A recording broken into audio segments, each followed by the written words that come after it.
This is Mark Mullinax, and I welcome you to Power for the Peaceful, a podcast and class on Taoism.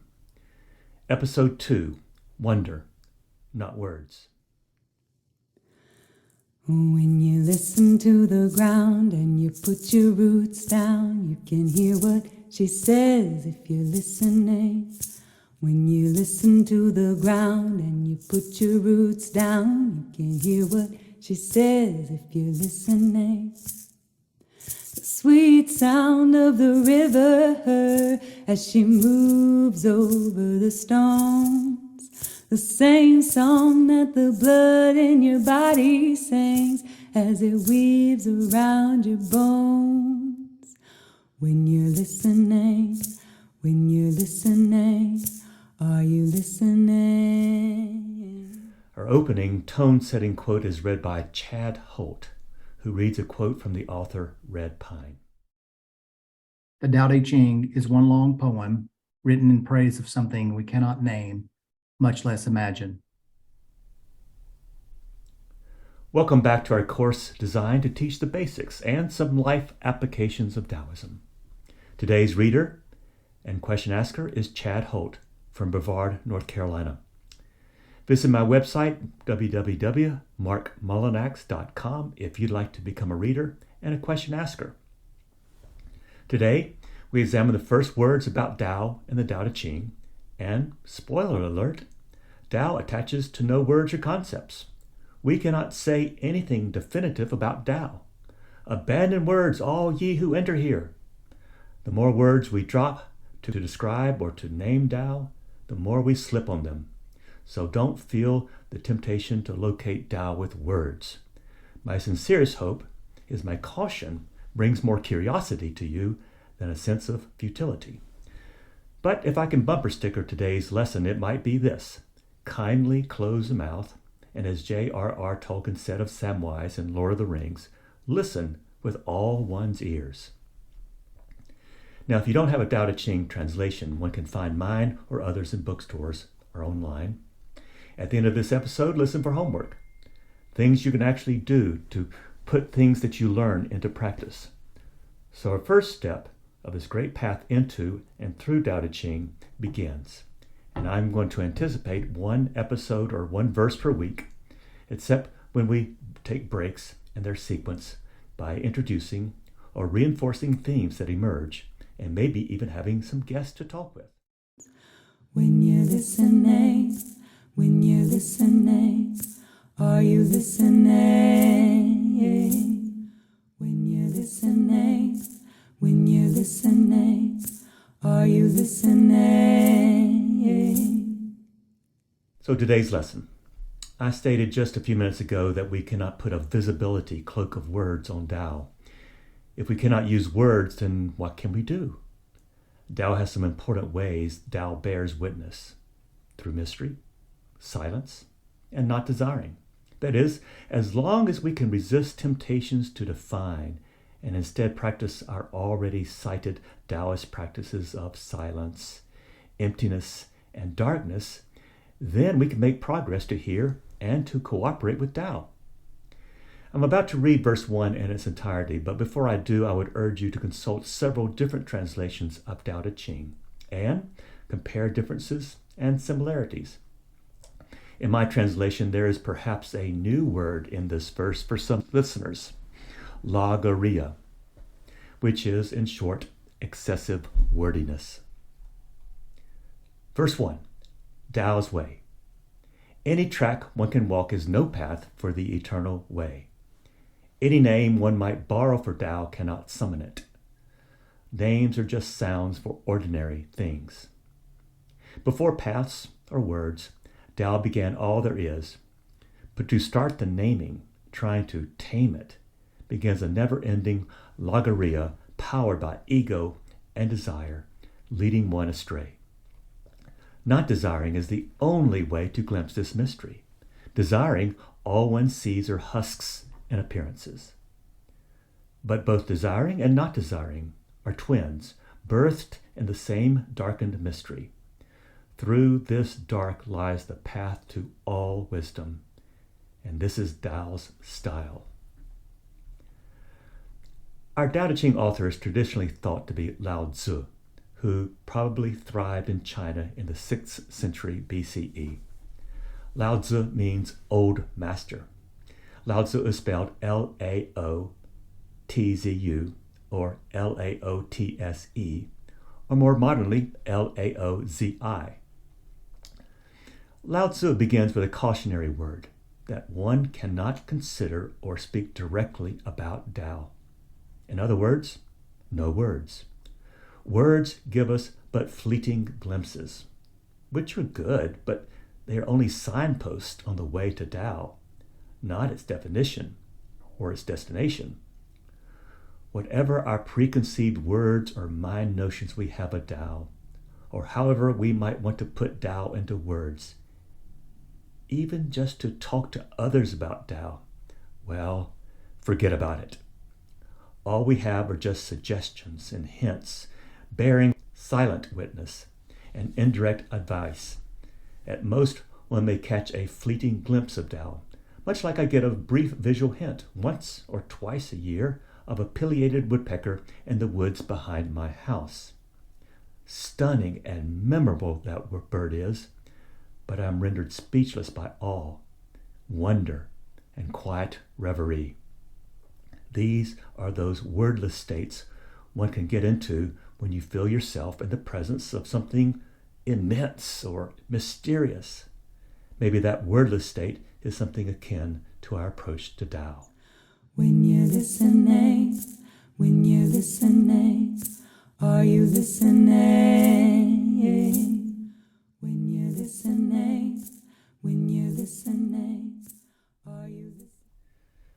So today's verse reminds me so much in its intent of the second of the 10 commandments found in Exodus 20, verse 4.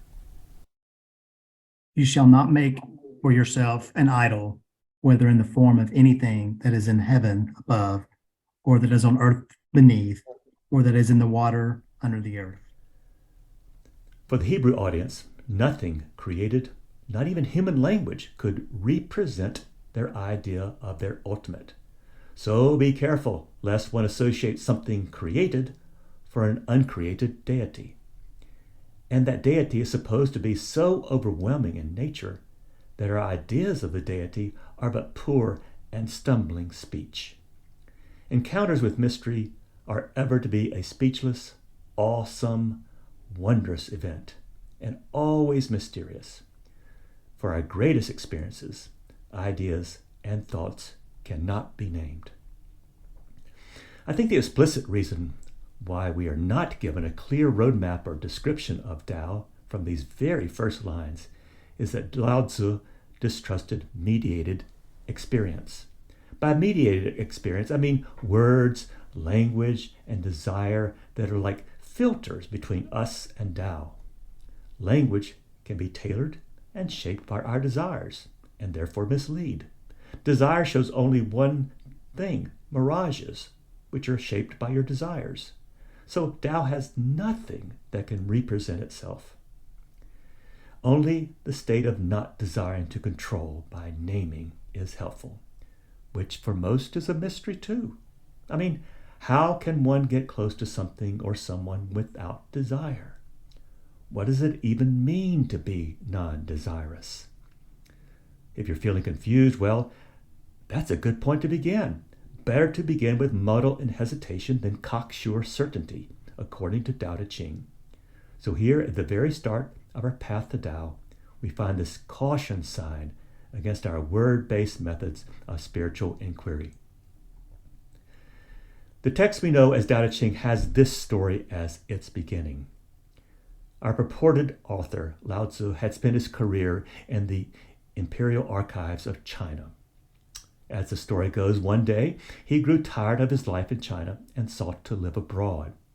At the Hankou Pass, the border guard recognized this wise person and that Lao Tzu was fixing to leave with all his wisdom not written down. What a loss that would be! So the guard implored Lao Tzu to write, before he immigrated, all his wisdom. And a manuscript that he wrote, a poem of 5,000 words, has come down to be what we understand today as Taoism's primary text. I imagine Lao Tzu cringed at being asked to put his thoughts into words.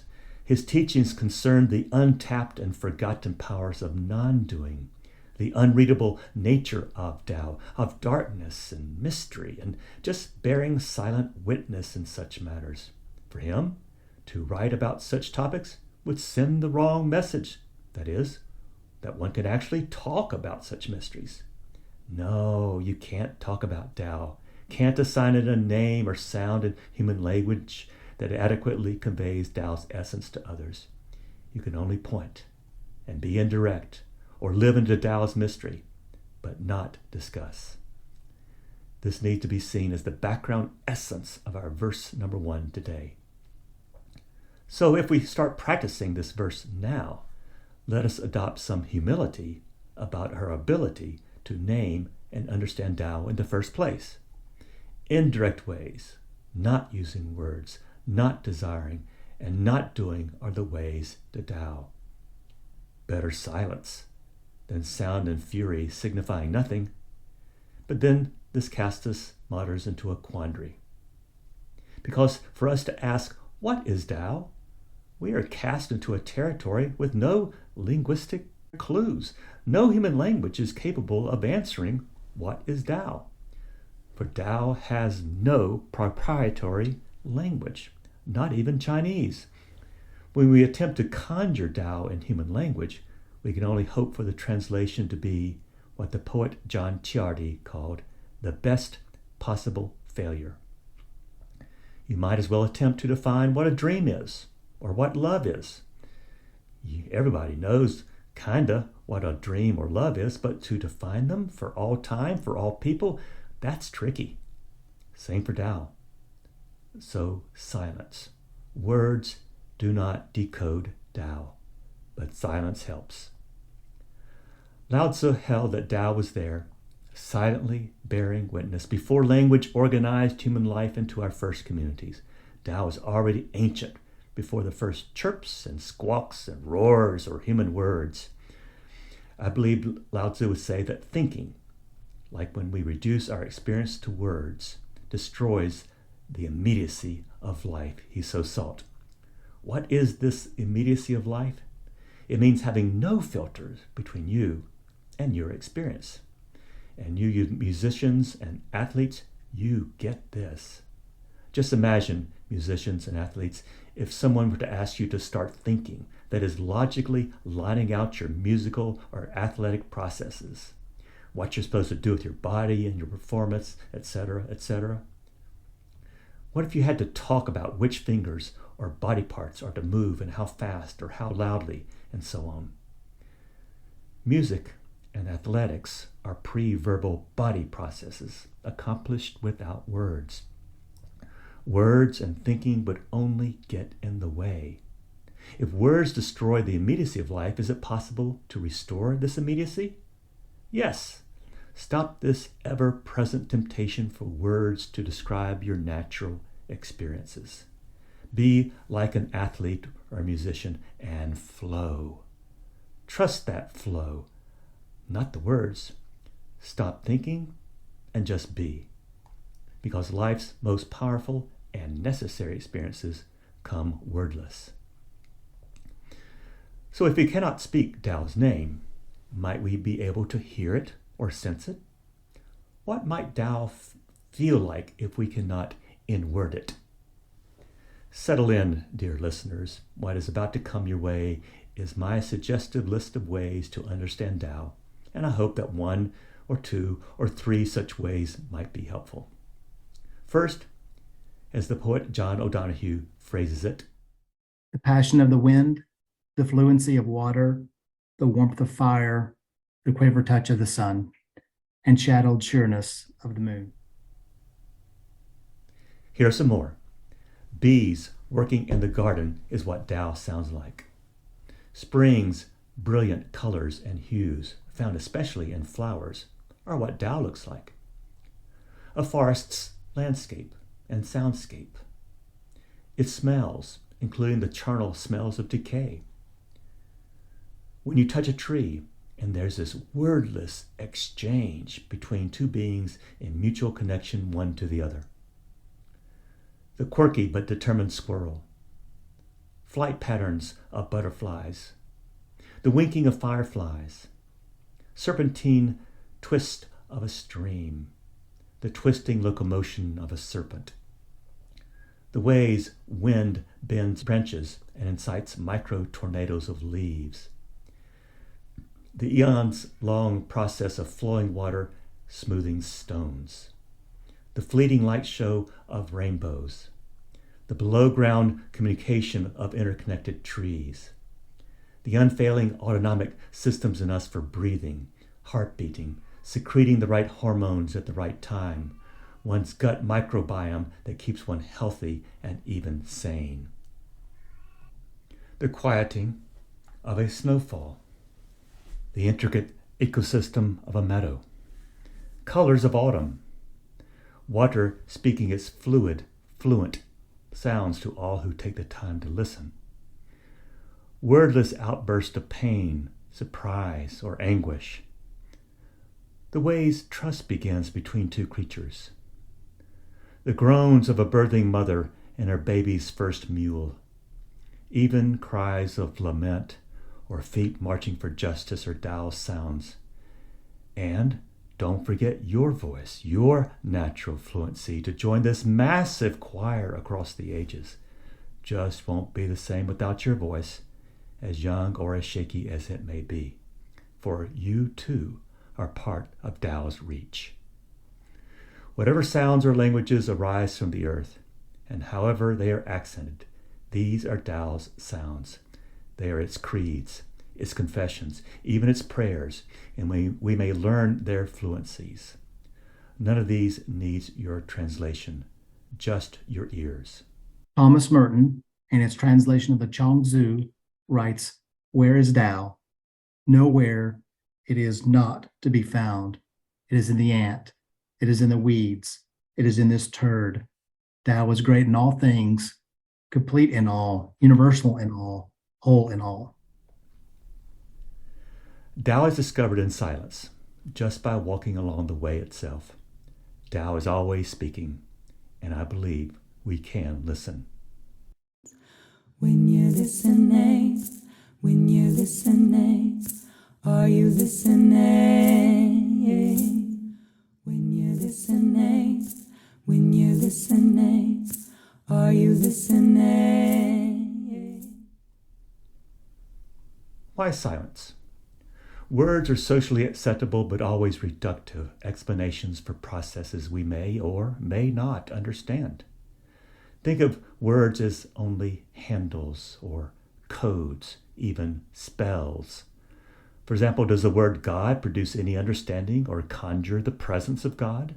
Does saying the word fire summon fire or warm your hands? Does the shorthand word computer describe how it works? Does even your name fully explain who you are? You see, words are but fat-fingered efforts to describe the indescribable. Since we human beings can only have human experiences, our words are just and only for our very thin slice of human affairs within this vast universe. The experience of Tao is never at the mercy of our concepts, and that is the sense of this verse. Words are for human beings and our ordinary things. Tao is about everything. That's a whole different fluency, one that cannot be spoken. Tao bears its silent witness in everything, in every single thing. Words, on the other hand, are contagious. They proliferate. They lead to more words, which morph into dogma, rules, shoulds, thou shalts, and must nots. Is this any way to live? Not according to Tao. The power for peace lies in reducing our reliance upon words, concepts, definitions. Silence is not just golden. It is the royal gateway into experiencing Tao. In the beginning is silence, not words. Tao never has needed a concept, a principle, or a language to do its work. Its syntax is silence. Tao is the flowing lava beneath the crust of our everyday language. Tao is as subtle as silent and works in the darkness like a seed. Our talk is conditional. Tao is unconditioned. Words freeze what should remain flowing. Remember how the ancient Hebrews felt that words lead to false ultimates and promiscuous certainty? So to simplify, plead ignorance about what Tao is. That's the first step to get closer to Tao. About which we cannot know, no conjecturing or speculation is needed, just the practice of silence. For while speaking, one can hear little. Which reminds me of the first line of verse 56 in Tao Te Ching. Those with answers do not know, and those who know do not answer. Seal the mouth, mistrust the senses. So instead of defining and naming, maybe it's better to trust and to listen, and not to control by naming. Control takes an entirely different energy than listening, and you know this. Just listening to someone talk with you without interjecting your own thoughts takes a whole different energy than racing ahead of your speaking partner in your mind and preparing your own response. But to practice a non-judgmental silence with them means that you are 100% receptive, 100% there in the now, the here, and the this. Tao's style is radically inscrutable, unpredictable, wild. Just listening to the sound of silence is countercultural. As Tao Te Ching verse 14 would remind us, one can look for the invisible but never discover it. One can listen out for the soundless but never hear it. One may try to grasp the immaterial but never touch it. We possess no inquiry into these three. And verse 21 can also help here. What is this Tao? It is entirely non-conceptual. Its essential nature is known only by its latent forms and elusive feel. How very hidden and obscure is its essence and core. Yet within this latency lies its core life force. Since ancient times until today, Tao's effects have never been absent. We bear witness to how Tao causes and charges all things. How do I know this? Intuition. Tao is always leaving a quiet tracing of its ways.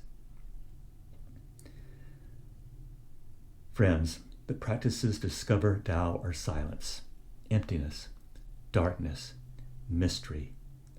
Silence, as in bearing witness without controlling. Emptiness, as in a bellows that blow or a flute that sounds different in different hands. Darkness, as a necessary condition to see stars or moon. Mystery, as in pathless and uninterpreted, and the antidote for long-winded explanations. In these leading Taoist habits, we practice a wordless wisdom in a world addicted to noise. When you're listening, are you listening? When you're listening, are you listening? Let's turn to homework, which can go in one of three directions. Choose one. Option one is, who are you without words? What kind of life might emerge just by lessening the sheer number of words one uses? What happens to life if you redirect your energies from chatty words to speechless silence, wonder, and reverie? Option two. Notice how words you hear, read, or say can hide or mislead and obstruct, even unintentionally. Notice how we tend to soften or reduce our most powerful experiences when we frame them with words, concepts, and definitions. Option three. Read or reread again for the first time The Little Prince by Antoine Saint-Exupéry. It has everything to do with the question Chad Holt is about to ask us. How do we rediscover the Tao and the mundane aspects of life. Chad, I think that when you read that Thomas Merton quote, you got answered. Tao is in the mundane, the courtroom, the boardroom, the homeless shelter, the prison. So your question is how to see or understand Tao in all these places, mundane or not, right? I cannot say what Tao looks like in those contexts, but I do hazard a suggested answer on how to look for Tao in these places, as well as any other place. When we look or try to discern Tao in our world, we do so in the same world we always and usually inhabit, look at. Except in this Tao instance, we are looking at it with new or refreshed eyes and listening for it with fresh ears. In Buddhism, a spiritual relative of Taoism, one finds the concept of beginner's mind.